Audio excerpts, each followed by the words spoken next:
Another good day, everyone. I am in Monterey Bay today, and I am checking off another item off of my California bucket list, which is to go see Monterey Bay Aquarium on Cannery Row. And I think before I go to the aquarium, I better stop and get something to eat. And there's definitely a clam chowder that had grabbed my attention.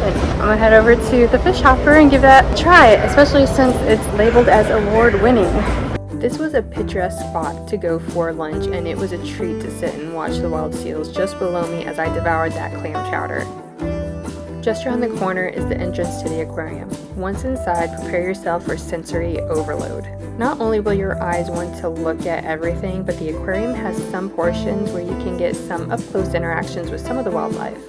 It's a little busy with the schools, but it is a pretty nice aquarium. I've been to several aquariums across the United States. I've been to the New Orleans Aquarium, the Georgia Aquarium, Denver Aquarium. I've even been to several smaller aquariums, including one in Pigeon Forge, Gatlinburg, Tennessee. I want to see how this one compares. The aquarium is essentially divided in half, freshwater and saltwater. Since freshwater was slightly closer to me, I decided to go there first, where I admired the kelp forest. There you might find a scuba diver feeding the fish, as well as some of the leopard sharks.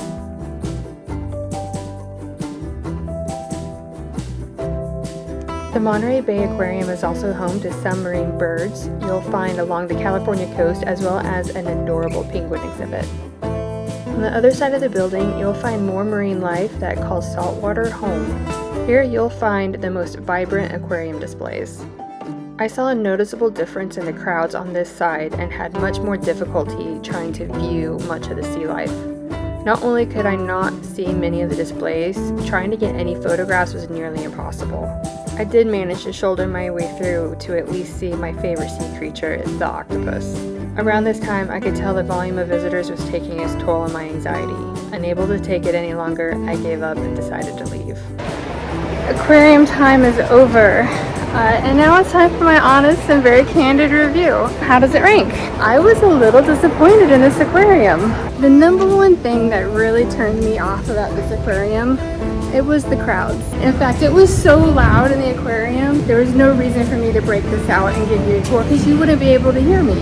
Second reason that I was not really a fan of this aquarium was also the price. I know it's California and I know that things are very expensive here. But to get in as an adult, it's $65, already very expensive. And then on top of that, you gotta spend $20 for parking, which is the cheapest I found. For $85 and to not be able to see a lot of the animals, I was pretty bummed. I've heard nothing but great things about Monterey Bay Aquarium.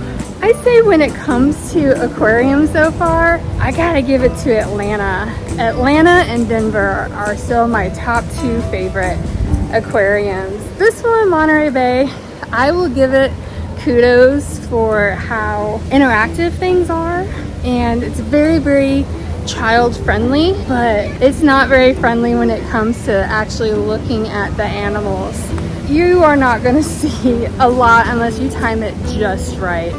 It was ridiculous. In fact, I had to leave. I could tell I was starting to freak out with the crowds, which is such a shame because this was on my bucket list. So I did feel a little let down, but so glad that I went. I'm glad I could check it off the list. I'd say it might be third or fourth place for me when it comes to aquariums.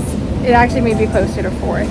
Other things that, you know, is there, and I do like the layout. It's split in half and it has the ability for you to go outside, and the weather here in California is very frequently just amazing. So to have a break right in the middle for some fresh air is really nice. And the parking garage isn't that far from the aquarium and Cannery Row, which is really nice. That's also a nice break to peruse before and after the aquarium. So it's in a very nice location as well. So I will point that out. But overall, I'd say out of 5 stars, I'd give it a 3.5. Sorry, I may get some hate comments. Hey, to each their own. I still have no regrets in coming either, and I got some camera practice in. I've never shot photos in an aquarium before, so it was a learning experience. I am not a professional photographer. I do it as a hobby, and I try to just get some practice in wherever I can. I'll leave you a link down in the comments where you can find a lot of my photos. I hope you enjoyed some of the footage and some of the pictures I was able to successfully get. You know, maybe you'll hit it on a better day than I did, but good luck if that's the case. But if you liked any of the videos and the pictures I got, give me a thumbs up, like and subscribe, and stay tuned because I am going to go to the Renaissance Festival tomorrow. So I'll see you.